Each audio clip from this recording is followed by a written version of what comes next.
my pleasure to introduce Dr. Nicoletti, an Associate Professor of Political Science at Missouri Southern. He has a PhD in Political Science from the University of Buffalo and a Master's in International Studies and an MBA from St. John Fisher College. And I think after 5 years in Joplin, he's lost most of that New York accent. He'll still be able to detect a few twinges. He also heads up a model European Union chapter at Missouri Southern and takes students to an annual simulation in Bloomington, Indiana. I feel Missouri Southern is very fortunate to have a scholar of Dr. Nicoletti's magnitude. Every fall we choose a different country or region to focus on, and he is able to give an expert presentation on just about any country or region that we select. He's given presentations during the Italy semester, during the Great Britain semester. He spoke to the Rotary Club last year about Korea. He's already working on his presentation next year for the Oceania semester, Australia and New Zealand. So his topic today is Nordic Capitalism, Lessons from the Social Democratic Model. Dr. Nicoletti.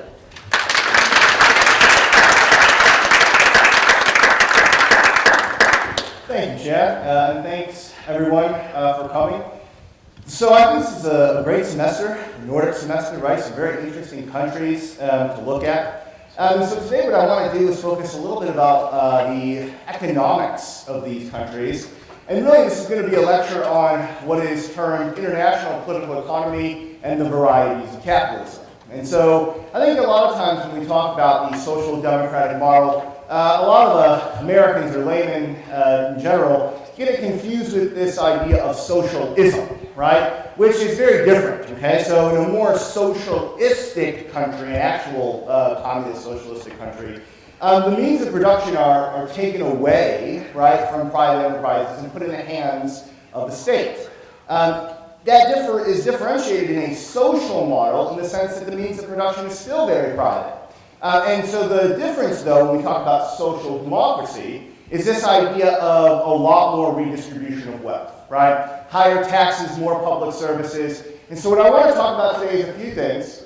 First, I'm going to introduce you to the variety of capitalism literature.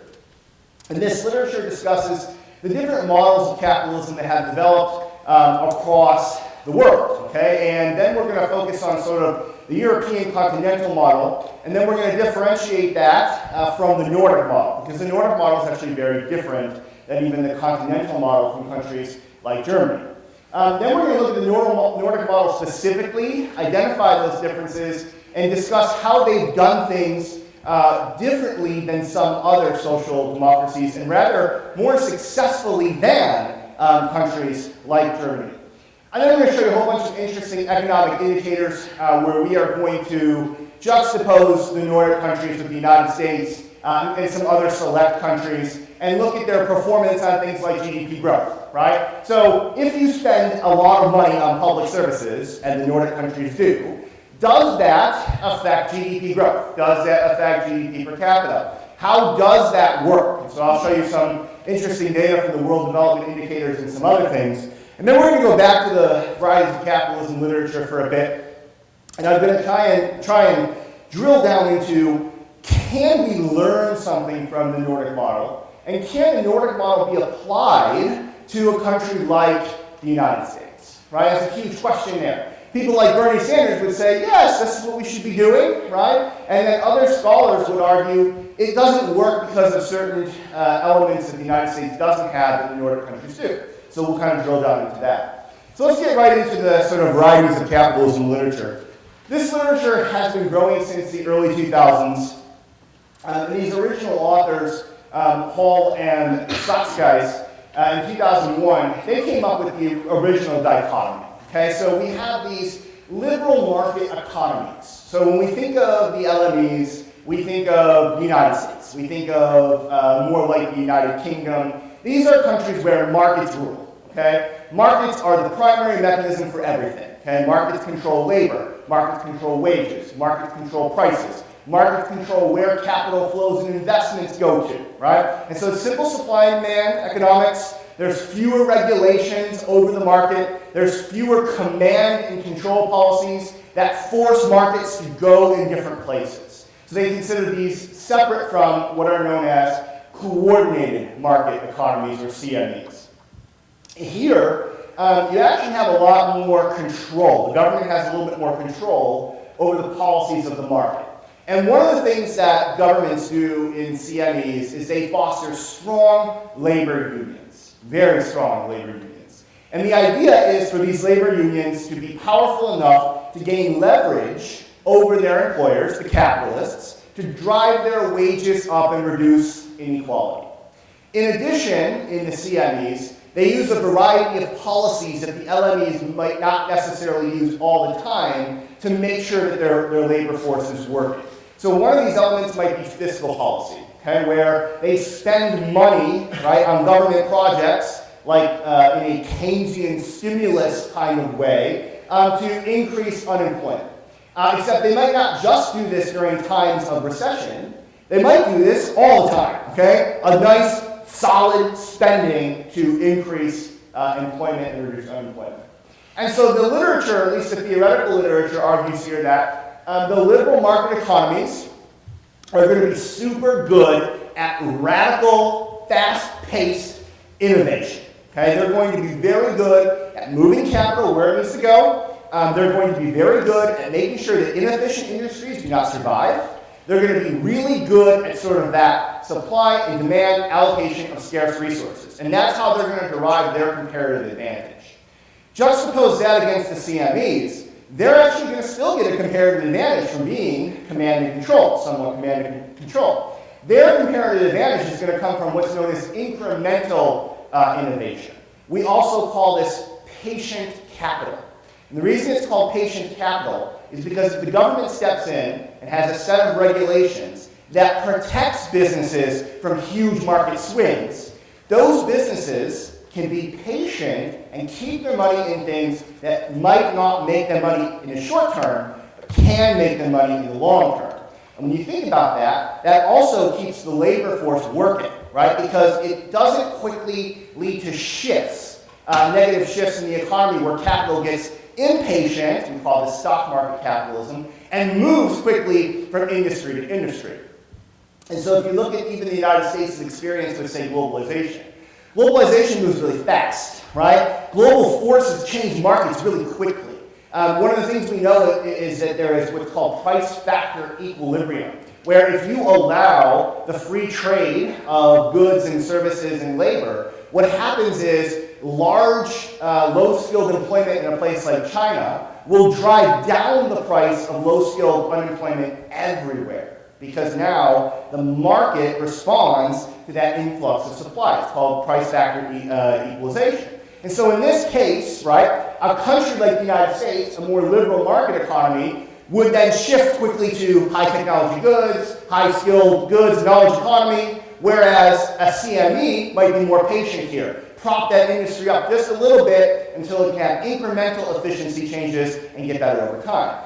Both of those things are considered a comparative advantage, right? So they're really, the idea of this literature, the VFC literature, is that they both have positives in an economic capitalism sense. They both do things differently.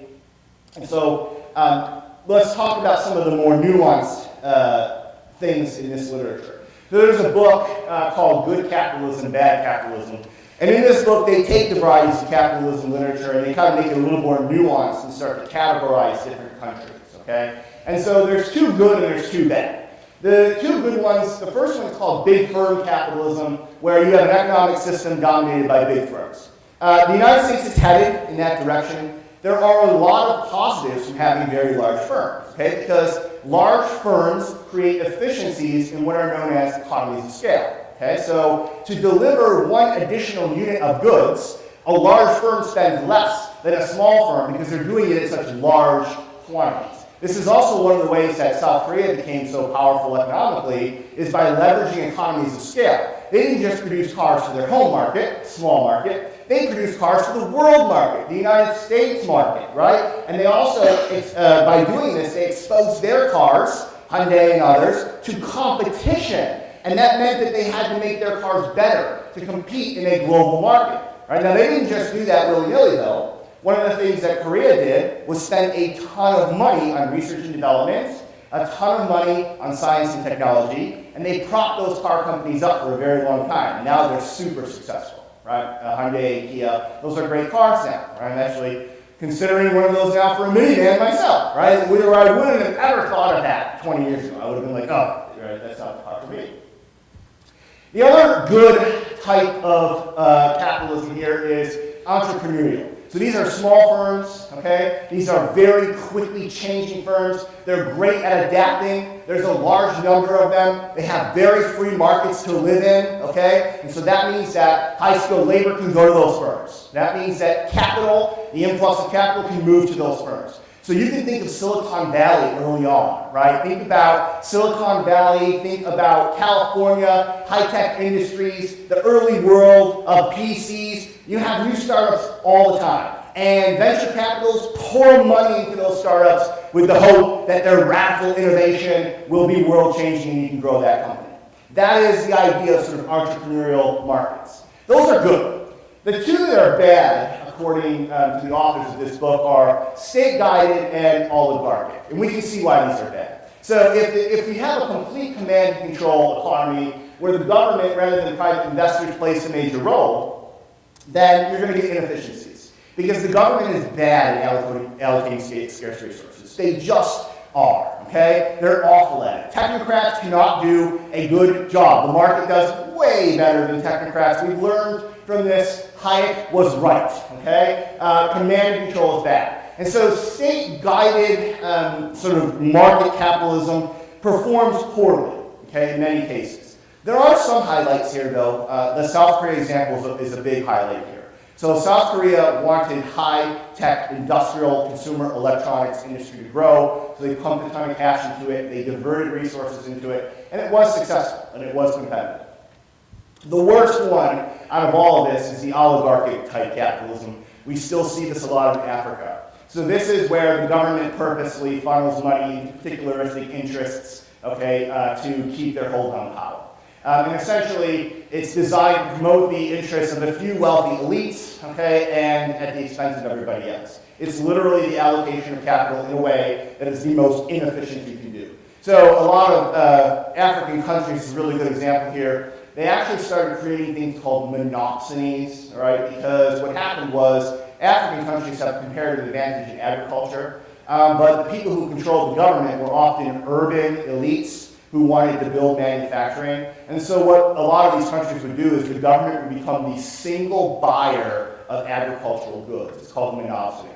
And so if you are the single buyer of agricultural goods, you can really drive down prices because demand remains constant. Okay? And so what happened was they took that money that they got very cheaply, they sold those goods on the market, and they funneled all that money into the urban wealthy elite.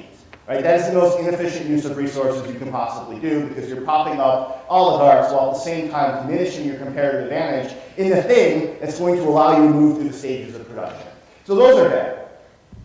So what does the sort of empirical analysis look like? Well, a couple studies have been done. This one in 2012 is one of my favorite ones because I think they did a pretty good job in the modeling. But yeah, they found more or less this varieties of capitalism stuff works. Okay, we do see LMEs, we do see CMEs, they do cluster together. However, they also found that there were more institutional configurations in these just dichotomous liberal market economy versus coordinated market economy. There was more variation. But one of the cool things about this study that they did find is that the Denmark, Finland, Netherlands, Sweden, they all moved from CME closer to LME model. That's going to be important later on when we talk about this because the Nordic countries, while still very coordinated, and we'll talk about their policies in a minute, are much more liberal, market-oriented than some of the other continental European states like Germany and France, okay? Who, in those countries, had a lot of inefficiencies that the Nordic model doesn't suffer from. And one of the reasons for that, as I'm going to point out, is how they handle labor unions and how they handle the labor market. Okay? It's going to be important. And they also did find there were comparative advantages as predicted by the varieties of capitalism literature. So let's look at these sort of continental versus Mediterranean versus Nordic versus Anglo-Saxon model. Okay, so the continentals have extremely high equity, meaning that they have lower inequality. Okay, but they have that at the expense of efficiency. They have policies that direct capital inefficiently. They have policies that allow labor to have higher wages than the market would allow for inefficient firms. So this is not a sustainable model, in this author's opinion and in my own.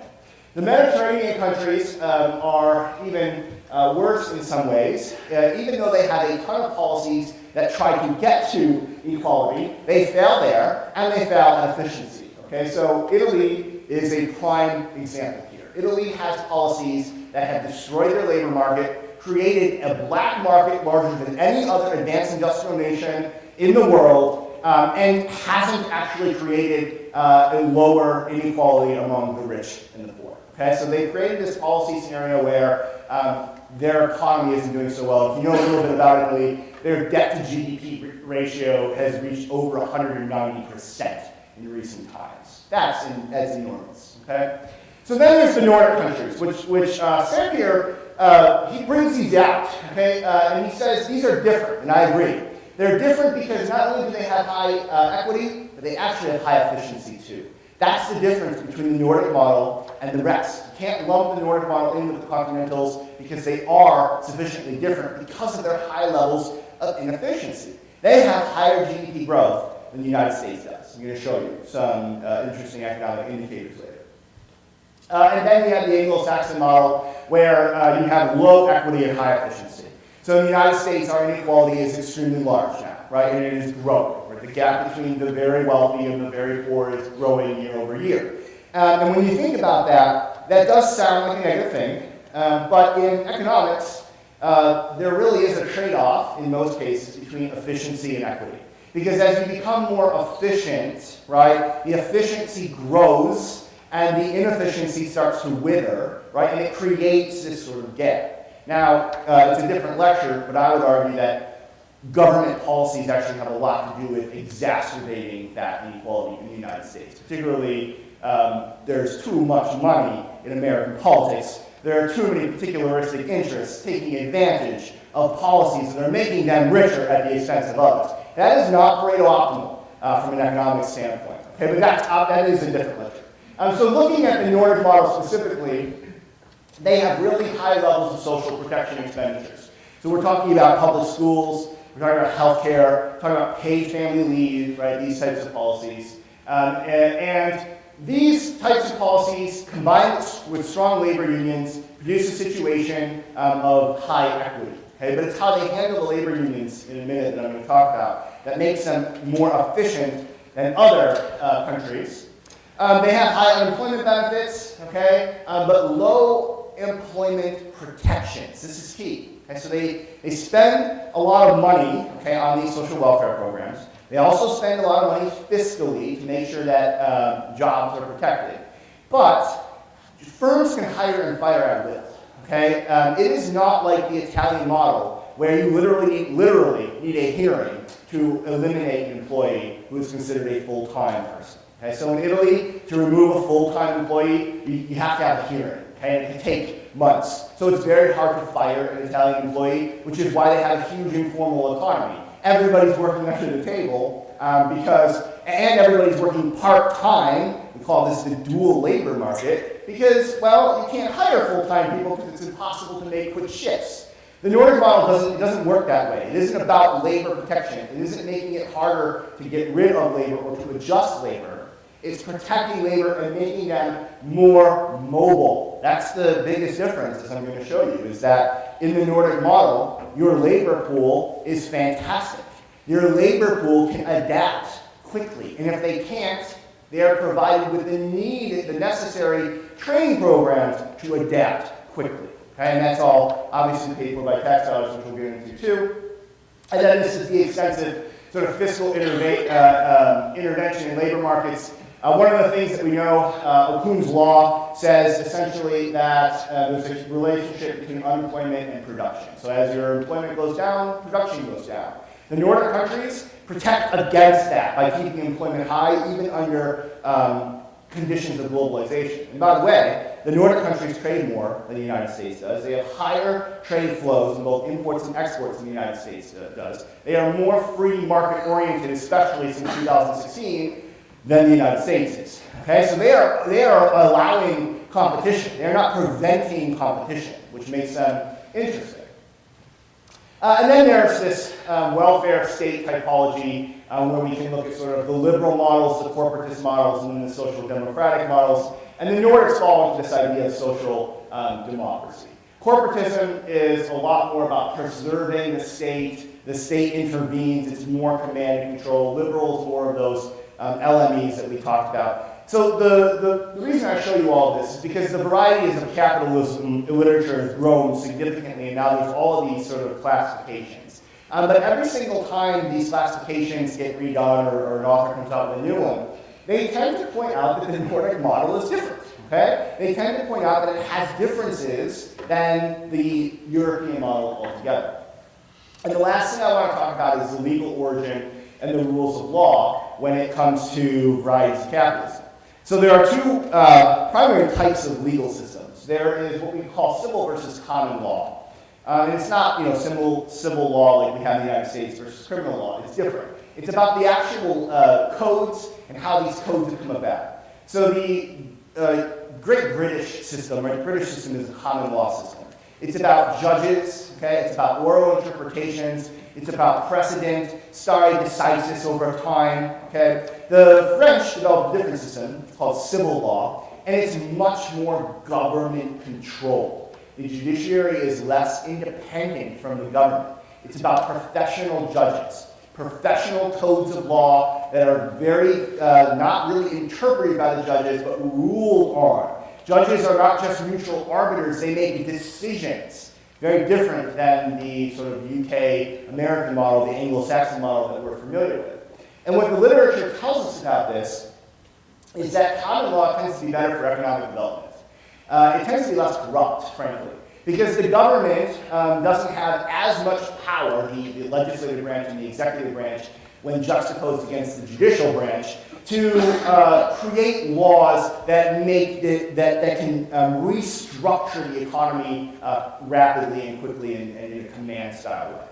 Now, what's interesting about the Nordic countries is they are a civil law system. They're not a common law system. And so some people have argued that this is going to be a big difference between the Nordic countries and the Anglo-Saxon countries, and one of the big reasons why countries like the United States might not be able to accept the Nordic model.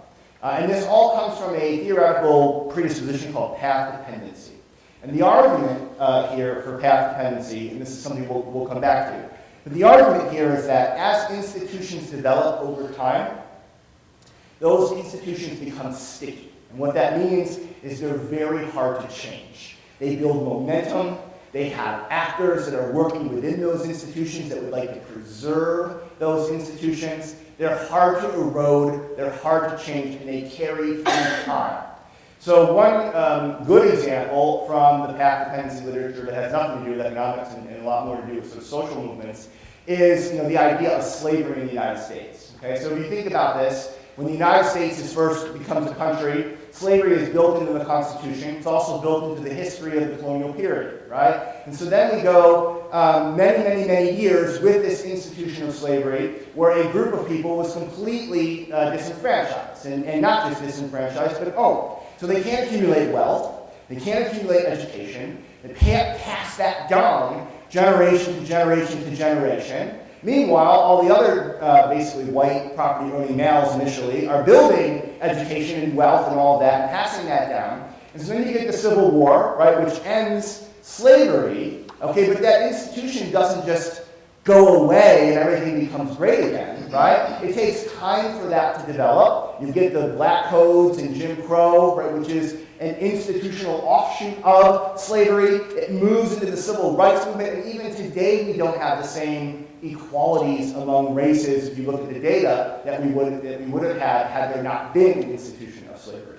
That's a path-dependent argument. The same argument is made for economics, right? You start off under a civil law system, you move through a civil law system, you create more command and control of the economy. That command and control gets instituted by the legislative branch, that continues to go through and through and through, and it's harder to change, right? And then the same is true for common law. So the question is, can we export Nordic capitalism? Well, let's take a look at it.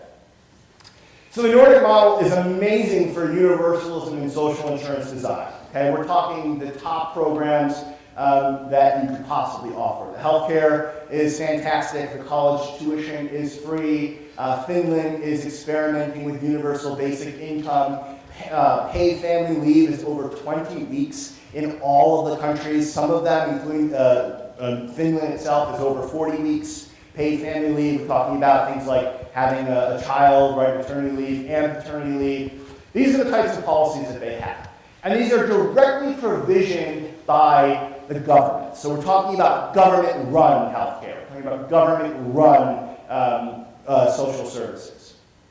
And in addition to that, they have very strong unions, and the unions are very unified. They're solidary. Okay? They work together. There are very few problems in terms of the unions fighting within themselves. Okay? And the unions are strong at the international and the subnational levels, in a sense. So what we call peak labor unions, the hierarchy of labor unions, the ones at the national sort of country level for industries are strong, but so are the local ones when you drill down into the labor unions themselves. So they have very good labor unions. Well, I'm going to talk to you about the Rhine-Meidner model, and this is interesting because these labor unions do not behave like every other labor union. Okay, so keep that in mind for a second. I'm going to explain what this model is. It's very important to the Nordic experience. In addition to that, with active labor markets, with that fiscal policy, there's a strong promotion of female labor and gender equality in the Nordic countries, and there's high levels of investment in education. Right? I think one of the most important elements of the Nordic system is how much money they put in to education. So when we look at this, what these policies do is they make it easier for citizens to become great workers, okay, and to become extremely productive in an economy. And so one of the things in the sociology literature that you often encounter is these things called poverty traps. Right? You may have heard of poverty traps. So the idea here is, how can you have productive workers if they fall into these traps where they need health care, they don't have health care, they go to the hospital, and they incur thousands and thousands of dollars in debt. Then they need to go to work to pay off that debt. Because they're a low-skilled worker, they can't pay off that debt because their job doesn't afford them enough money to even afford the rent and the food, and it's a vicious cycle. Okay? The Nordic model says, let's make it so that our citizenry doesn't have to fall into those poverty traps. Let's make it so that our citizenry doesn't have to worry about those basic needs so they can be as productive as they possibly can in the workforce. And that is exactly what they have done, and I'm going to show you how that is. And so here's this idea of Nordic egalitarianism. And so it's different than the continental policy regimes. It's not about policies that restrict the ability to fire workers like Italy. And it's not about earnings differentiated benefits either. Okay? It's flat benefits for all citizens regardless of the earnings differential. So in the United States, you think about payroll taxes, right? You think about progressive taxation. People at the high rung of the tax ladder are taxed higher than people at the low rung, and then that is redistributed down. And the Nordic model is much more flat. Okay? Provisions are offered to everyone, and the provisions are good enough so that elites like them, and so do the populace, right? The masses. Okay? So this is referred to as sort of the social citizen model, and it's very focused about labor mobility. Okay? This is so important because in order to accept shocks, exogenous shocks from a global market, you have to have your labor and your capital, the ability to transfer into an industry that's more efficient. That's really, really important. Now, if you have a super educated workforce, right? Not only that, you have a super educated workforce who isn't falling into poverty traps, right? And you have super good and very high unemployment insurance, then if your workers get laid off because of some exogenous shock, they don't go into a poverty trap. Second, they are easily adjusted and mobile to move into the next industry, making you a very powerful economic entity.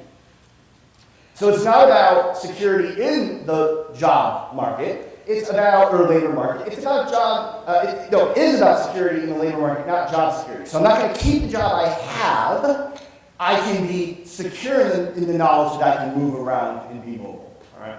And then it brings us to this Ryan-Meidner model, which is interesting. So the original Nordic model of labor unions didn't actually focus on bringing everybody's wages up. And so a lot of people don't know this about sort of the Nordic labor model, but it didn't originally focus on bringing everyone's wages up. It actually focused differently here.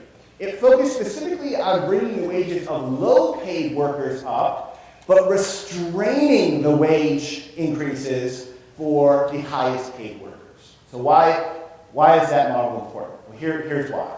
So the idea behind this is simple. If we can take these low-wage industries, and we're not talking about low-wage industries because of market pricing either. We're talking about low-wage industries that gain profit from low wages. That's the key here. If you can increase wages in those industries, then what you force is the most inefficient firms to rationalize production.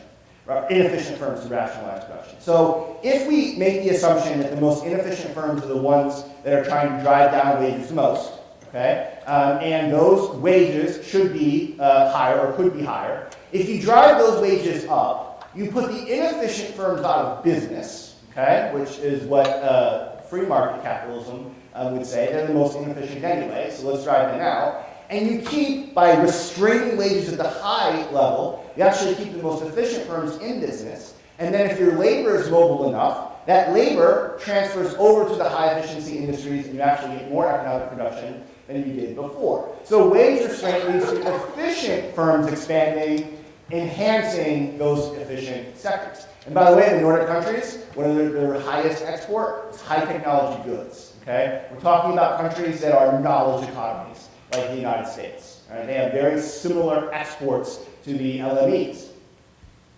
If you combine that with labor market measures like high unemployment insurance, including tertiary education, which is like vocational stuff, if you combine those things, you get a pretty powerful labor market and a pretty powerful economy.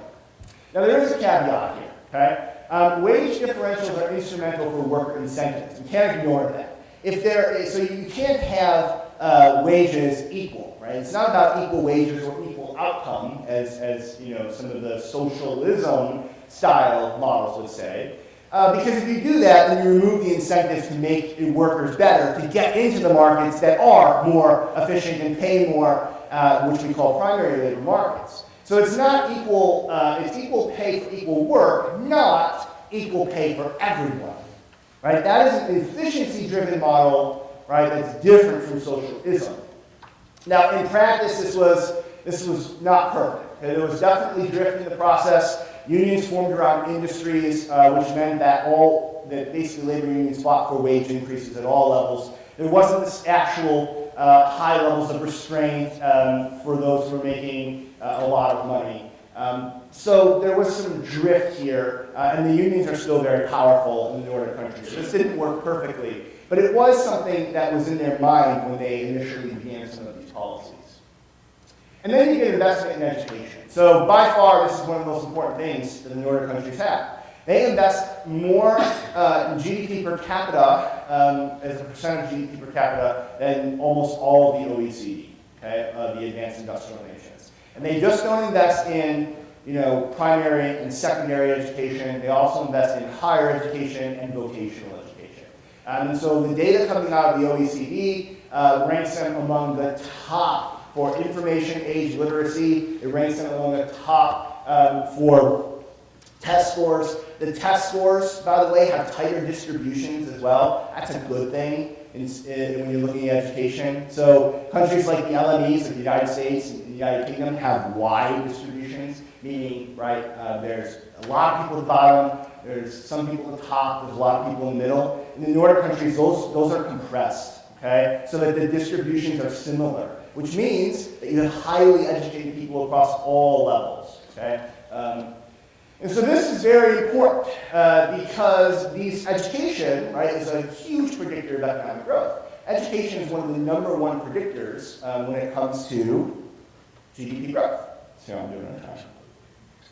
Not too bad. Okay. So what are the effects? Well, you get a lot of effects. So first of all, higher education helps the firms overcome wage bargaining, okay, because they have access to a talented labor pool. In addition to that, because that talented labor pool can use technology, all right, can use lots and lots of technology, they can actually offset the need for additional labor, pay higher wages, and bring efficiency to production through technological implementation. Okay? And not only that, but you have less room in the skill hierarchy. You have much more skilled labor across the entire country. And so maybe we can think about this as a rejection of the equality versus inefficiency trade-off. It does seem to be that the Nordic countries have more equity and efficiency. They have maximized both in their utility function. Now, of course, it's true that they have the highest taxes. We're going to look at that in a second. I'm going to show you a bunch of indicators. You know, that's the part where everybody's stomach goes, oh no, are you kidding? That's the highest tax rate I've ever seen. But maybe it pays off, right? Maybe it pays off. So let's look at some of this. So all of them have universal health care. All of them have universal college tuition. In fact, Sweden offers it for all of the EU. Okay? So any member of the EU that wants to come there and get an education at a Swedish university, boom, they can do it. I talked about Finland's pilot for universal basic income. They have randomly chosen 2,000 people to which they are giving $690 a month, no strings attached, as a universal basic income. The researchers are looking at that to figure out how that affects incentives, how that affects the labor market, how that affects costs, okay? And so this is a pilot study. It's small, but they're the first country that I know of to ever implement something even in a pilot format. So that's interesting. And they all have paid family leave for a variety of things. And it's all over 20 weeks. Compare that to unpaid FMLA time, which in the United States is paltry, right? And so, you know, there's some interesting policies here. And then this slide just kind of looks at the differences between capitalism, socialism, and the Nordic model by Ickle and Todi. And as you can see, the Nordic model, and I'm not going to go through each one of these, but if you just glance at this, what you see is that the Nordic model mimics the capitalism model, not the socialism model. Okay, totally. In the socialistic model, you don't have free markets. Globalization is out. You get really, really high tax rates, even compared to the Nordic model. You get very few property rights, which is the quintessential foundation of the market economy. Without property rights, you don't have a market economy, right? And, you know, communism, economic institutions are not very important. You get very high density labor unions and things like that. If you compare the Nordic model to the capitalism model, a couple things to look at. Okay, so there's high equity in income. And then there's also, obviously, high expenditure on all of these things compared to average or low expenditure, and then the labor union category is pretty different. So let's look at some of these economic indicators. So I just took WDI data, World Development Indicators. I downloaded a bunch for a bunch of different countries, and I figured I'd give a few select countries up here. So whenever you see this dark black line, that's the United States. Because what I really wanted us to do is kind of juxtapose our economic indicators against the Nordic countries. And I threw China in there, and in some of these I threw in a measure for the entire OECD, the advanced industrial nations as well, so we can kind of compare. So what you notice about this, obviously this is the big financial crisis that we had in 2008. It affected all countries. In fact, it affected the Nordics even more because they were much more open to globalization and trade. And so the international crisis affected them more. But if you notice here, the Nordic countries often have higher GDP growth than the United States does, year over year. Okay? They are very high-performing countries. China is obviously the highest performing country here, although that data the Chinese statistical abstract data isn't always valid and reliable because the state produces numbers and the state inflates them, right? So, but definitely China has a huge potential for growth, and so they've been in the double digits. But comparing the United States to the Nordic countries and to Germany, which is this dark purple line, it does seem that they are outperforming. If we look at GDP per capita over time, so I did the last 20 years, so this is Norway, okay? And so we have Iceland, okay? Finland is down here. And so these countries, and then the black line is the United States, and this is all of the OECD. So the United States is outperforming the OECD, but so are all the other Nordic countries, and at least half of the Nordic countries, including Sweden, Iceland, and Denmark, are outperforming the United States. Okay? Now you might notice some of these numbers look a little bit more volatile in the United States. And that again is because of how open these markets are to exogenous shocks. Okay? That is one of the reasons they have more volatility. They allow exogenous shocks to affect them, okay? And then they adapt. And then they get higher per capita GDP. Here's expenditures on education as a percent of GDP. Okay, so for some reason the WDI only has the United States for the last 5 years here. So this black line is the United States. You can see a downward trend. No matter what, just a quick glance at this graph. The Nordic countries are blowing the United States away, and China, which that's all they reported. They're blowing them away, including Germany, on expenditures on education. Investments in your citizens create investments in the labor pool, which lead to economic efficiencies in the labor market and higher production at better skilled industries. Simple as that. So yes, you're spending money here. Okay, we're going to look at taxes in a second. You're spending money, but you're getting something in return. Here's government expenditure per student on vocational enterprises as a percent of GDP per capita. And again, you see, here's the United States on vocational spending as a percent of GDP per capita, and here are the Nordics, and here's the OECD. Okay, China, I don't think had any data for this. So again, vocational schools, okay, we're talking about the skills, the trades, that's what we're talking about. They also outspend the United States and all the OECD on that as well.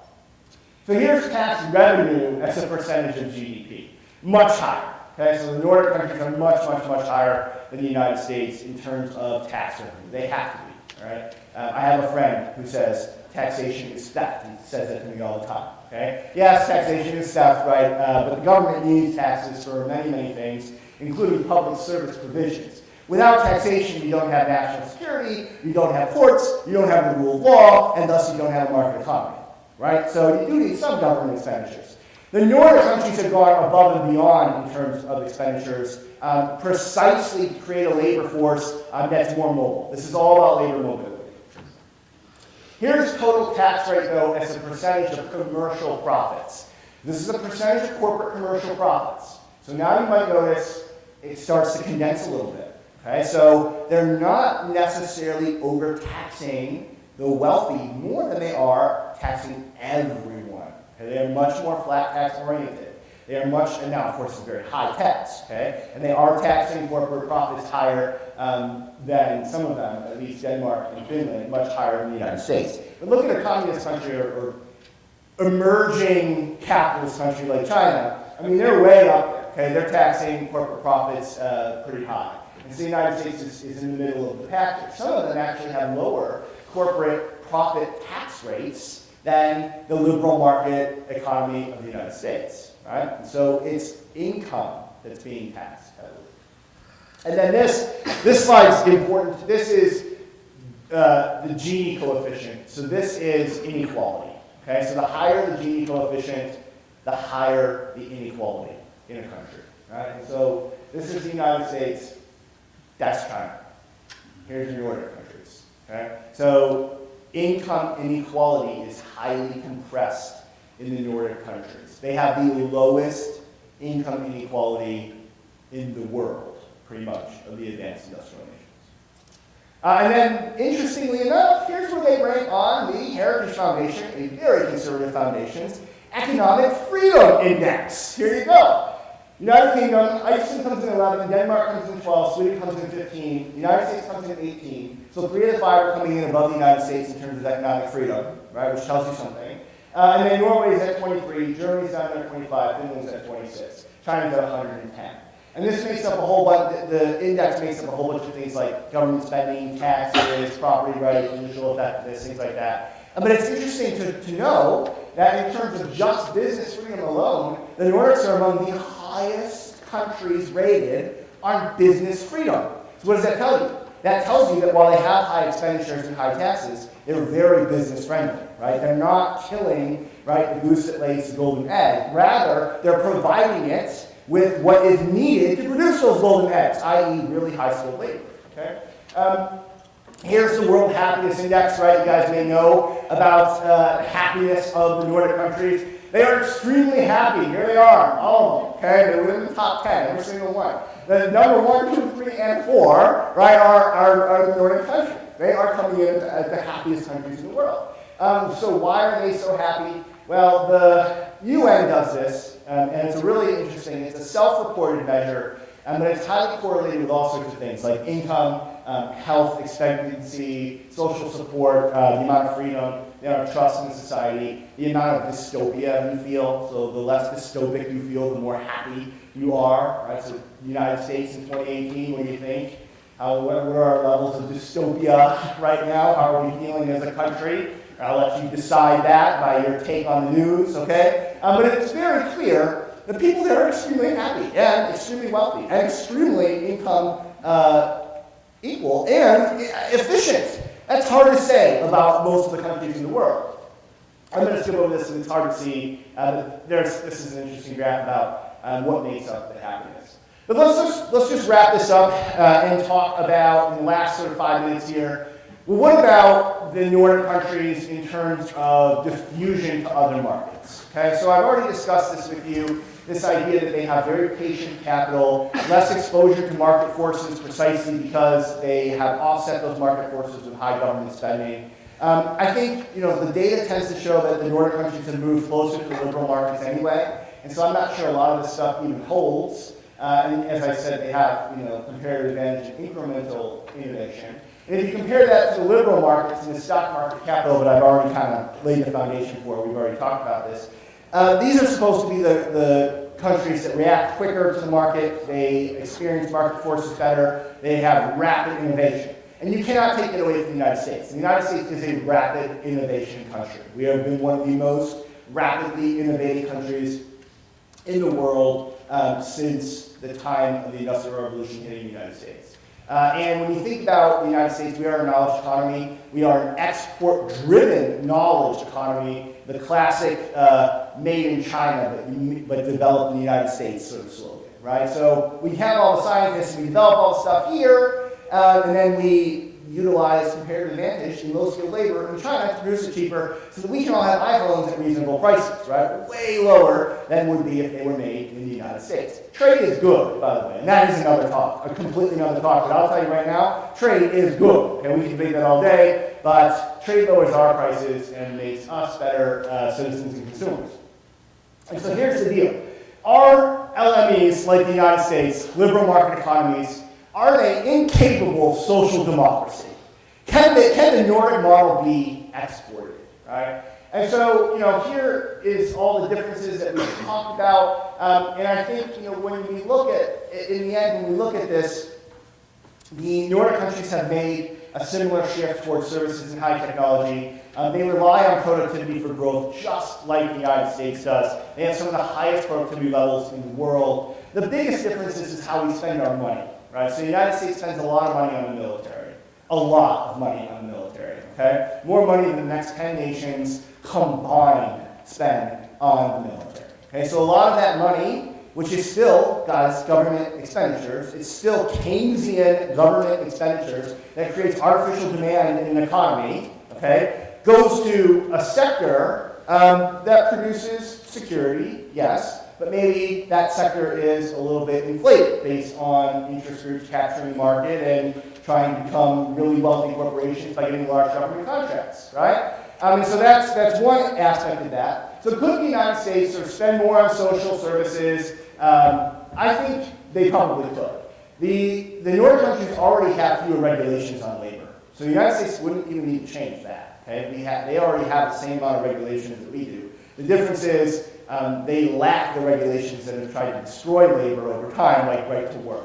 Right? So if you enact something like right to work, what you're essentially doing is creating a collective action problem for the labor unions. Right? So if I don't have to join you and my paycheck doesn't have to go to you, then you won't get anybody to actually join. You won't have the finances and resources to collectively bargain.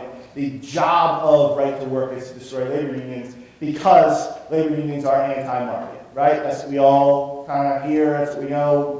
Right to work will produce better economies. It'll produce more economic growth. Well, I'm not sure that's true. The data doesn't seem to bear that out in the Nordic countries. Okay? The Nordic countries seem to be having extremely high economic growth while completely fostering solidaristic labor unions with high wage bargaining and competitiveness.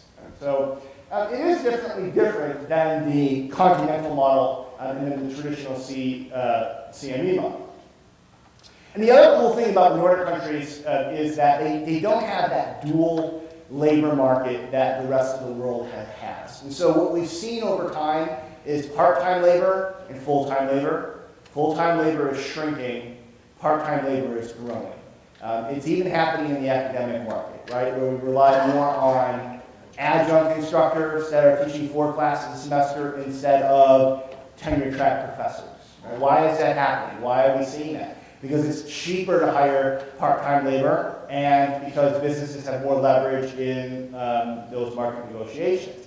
The Nordic countries have not seen that, by the way. They have less part-time labor, they have less fixed-term labor, meaning like contract labor, okay, that expires, and they have high-wage, high long-term employment, and they're doing that really well, okay? So they don't have this sort of dualism in the labor market. And so to conclude here, I just want to stress that this isn't about policy versus markets, in my opinion, right? Which maybe you came in here thinking it's going to be about government regulation versus market economics, and I'm a market guy or a market girl, and therefore the Nordic model is wrong. We can't do it, right? But it's not. It's not about markets versus policy. It's about policies that foster markets. That's very different, okay? It's very different.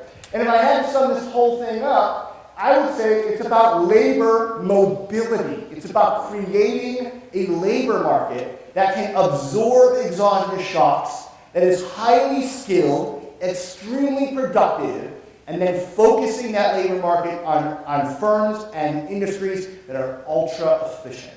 And that, in a nutshell, is what produces larger GDP per capita growth than some of the LMEs, produces more happy citizens, right? Produces high business freedom because you're not regulating it like the continental economies. And so in the end, I think there are some things the United States might be able to learn and export from sort of the Nordic model. So that's it.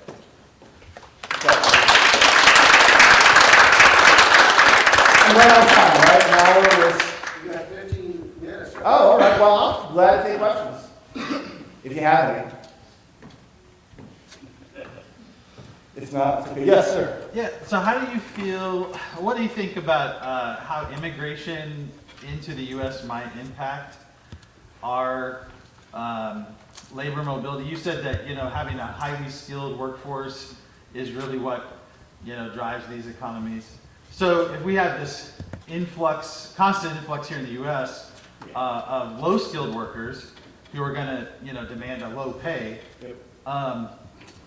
how does that impact our ability to create this high-skilled workforce? That's a fantastic question.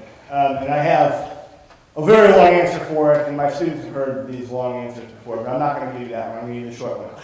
So labor goes where it's demanded, right? So we can talk about illegal immigration, and we can talk about how that affects socially, politically the United States. But if we just focus on economics, that labor is going where it is needed, okay? And so what's actually happened is the United States, because of high level of interest group expenditure in agriculture, has kept agriculture alive in the United States much longer than it probably should have been kept alive. Massive subsidies, massive tariffs.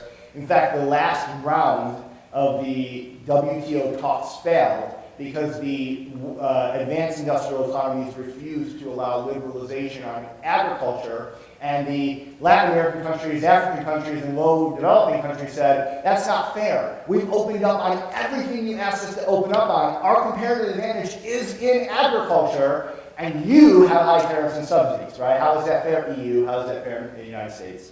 And so because of that, we have a lot of labor demand in the agricultural market, which is where a lot of this migrant labor goes to. Now, in addition to that, we have a minimum wage, right? And so the minimum wage is not equilibrium price. It's too high for these jobs. Literally, the minimum wage is too high. And so when you combine a minimum wage that's too high with a strong demand for low-skilled labor, you get illegal immigration to fill that demand, right? And if you just look at Arizona, right, as a case study. A few years ago, Arizona passed state-level immigration policies that were among the strictest in the nation. They also have a lot of agriculture. Their agricultural sector did not do so well, okay, because they did not have the labor to complete the industrial task. So on that side, I would just say, when it comes to low-skilled labor, allow the market to equalize, okay? But when it comes to high-skilled labor, this is another, right, different sector, the high-skilled labor market. The United States is doing itself a disadvantage by not opening its borders to the most skilled people from around the world. And so one of the things that we've looked at in international political economy is the brain drain, right? You guys have heard of the brain drain literature. So this is where very high-skilled labor migrates across the entire world, go to where it's mostly demanded. Now, in addition to that, the United States, in terms of science, technology, engineering, and mathematics, has not been the highest performing country in the world. It has not happened. But we have the capital, right? We have a comparative advantage in capital, and that capital loves high technology sectors. That means we need technology, PhDs, mathematicians, scientists, right? We are getting them from places like India and China, okay, and Europe, and they're desperately needed. Okay, Google hires internationally more than any other corporation, as does Apple, because they need the most talented people. And so by restricting those visas to education visas and highly talented working visas, you're doing the United States a disservice, because now you're creating, right, a shortage in highly skilled labor. So in terms of immigration, I mean, if you ask me, I'm more of a free market economist when it comes to that, just saying, let the market determine it, right? Yes, we need to maintain security. Yes, we need to make sure we have background checks. Yes, terrorism is a problem. But after you've kind of insulated yourself from all of that, the market should be dictating where those people go. And if the market was allowed to dictate where those people go, then the United States benefits immensely from immigration. And if you look at the Nordic model, they're much more favorable to at least inter-EU travel than the United States is to other forms of immigration. So that's a really good question. Other questions? Yes, Dr. Tepper. This sort of ties in with the previous question, your previous answer. At least up to now, unemployment in the United States has been historically low, which is a good thing. But as you said, a number of companies are finding it difficult to find the talent, to find the trained people. Is there, and part of the solution, I guess, would be in making it attractive for people abroad who have the skills to come in. But are the things the United States could learn from the market, from the Nordic countries, in terms of fostering our own skilled labor force? Yeah, absolutely. So one of the things we could definitely learn would be to invest in domestic labor first and foremost, right? So yes, it's great that there's international labor, and it's great that that's very high skilled, and we should definitely be accepting those people in, like the Clinton era, right? The Clinton era was an era where scientists were welcomed, right? H-1B visas, I forget exactly what they're called, they were developed to bring high-level people in. I think the number one thing we can learn from the Nordics is foster your own talented citizenry, right? Spend more on education. The United States education market is a disaster, okay? It is broken, right? So student loan debt is now higher than credit card debt in the United States. The other day, I showed my students the debt clock, the live running, counting debt clock, and we looked at a whole bunch of things on that clock. It's massive. One of the things is debt. But the other thing is student loan debt that just keeps racking its way up. The Nordic countries don't treat education like a market. They treat it as a public good, right? Something that should be accessed by citizens to foster the talents that they have. We treat it more like a market, but when you treat it like a market as a good, right, and not only that, but you treat it as a good that you subsidize, what you end up with is, so in the, I want to be careful, but in the economic signaling model, you end up with degrees that are worth less and less over time, right? Because if you think about a degree as being meaningful, as being an information signal that says to employers, this person's different than somebody without one. If everybody has one, then what differentiates that person, right? Well, maybe it's the university that they went to, right? Maybe they have a master's degree, and we keep leveling up and leveling up and leveling up, which is great, because we want to have people leveling up, because we want a great economic citizenry. But if you use market mechanisms for that, you end up with a lot of debt and possibly a massive bubble. And the Nordic countries are not done that, right? Public education in the Nordic countries is highly sought after, and it's very meritocratic, by the way. Getting into a public university in the Nordic countries is better than getting into a private university, because it means your credentials are better, right? Because it's a more sought after, and private universities are often used as a way to get a degree when you can't get into the university that you want, right? So think about that. That's so different. I mean, if it's open to everybody, and I spent a lot of time talking about the tertiary stuff, that vocational stuff. It isn't just about getting bachelors of science and arts and masters and great PhDs and all that stuff. It's also about learning things like mechanics and welding, right, and low-level electrical engineering, because those are what the market requires, right, immediately. So they do a great job of that too.